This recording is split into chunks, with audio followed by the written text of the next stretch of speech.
ফজরের নামাজের পরে সূর্য ওঠা পর্যন্ত একই নামাজের জায়গায় বসে কিছু তাসবিহ সূরা ইয়াসিন পড়িয়া এরপরে একই জায়গায় বসে যদি 4 রাকাত ইশরাক নামাজ পড়ে লাগাতার, ও মক্কায় হজ না করে মরবে না, মরবে না, মরবে না।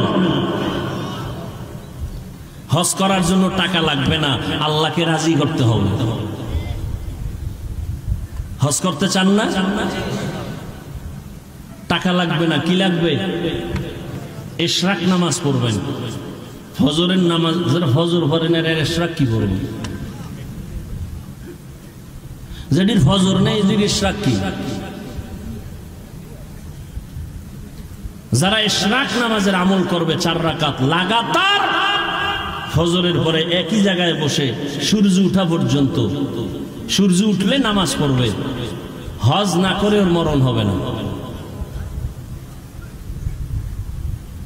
আল্লাহ সবাইকে তৌফিক দান করেন। আল্লাহর ওলি বয়ান করলেন, ইশরাক শেষ, যার যার ঘরে কেউ যাচ্ছে, ওই বড় ভাই বসে আছে হুজুরের পাশে দোয়ার জন্য। হঠাৎ করে মসজিদের বাহির থেকে একটা কচি কণ্ঠে মেয়ের সালামের আওয়াজ।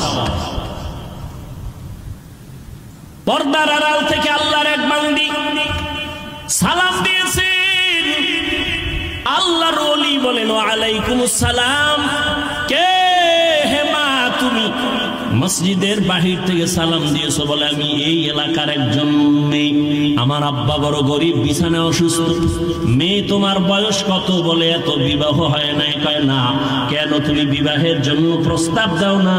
বলে, এই জমিনের মধ্যে কোনো ভালো সন্তান পাই না, কেমন সন্তান তুমি চাও?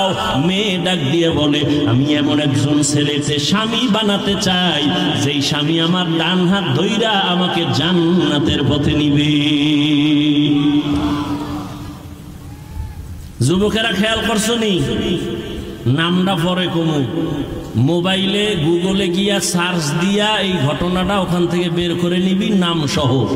শেষে বলো ঘটনা শুনো।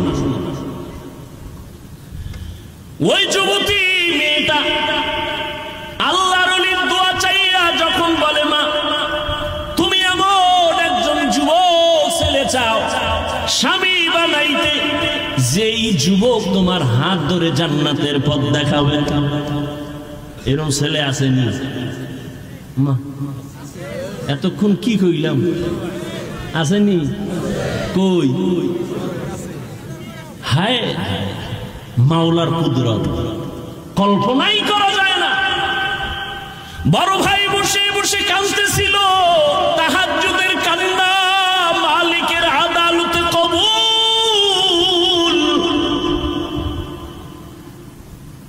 আল্লাহর ওলি কয়, মা তুমি আমাকে মানো? বলে, মানি। বলে, প্রস্তাব দিলে রাখবানি? রাখবা।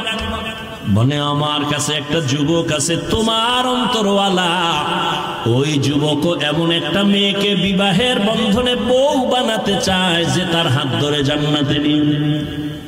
মেয়ে বলে, আলহামদুলিল্লাহ হুজুর, আপনি যদি বলেন আমি রাজি। এবার ওই বড় ভাইয়ের সাথে যুবতী মেয়ের বিয়া হয়ে গেল। আল্লাহর ওলি বিবাহের খুতবা পড়ালেন। বিবাহের বন্ধনে যখন আবদ্ধ হইয়া এবার ওই যুবক যুবতী দুজন সংসার শুরু করলো। কেমন শান্তির বাগান! স্ত্রী আজান হলেই নামাজের জন্য রেডি, স্বামী আজান হলে নামাজের জন্য রেডি। যত কাজ থাকুক না কেন, স্ত্রীকে স্বামী বলে কাজ বন্ধ, নামাজে দাঁড়াও। আবার স্ত্রী স্বামীর সহযোগিতা করে, বলে স্বামী কোনো কাজ চলবে না, নামাজের আজান হলো। আল্লাহু আকবার, মানে আল্লাহ সবার বড়, এখানে আর ব্যবসা বড় না।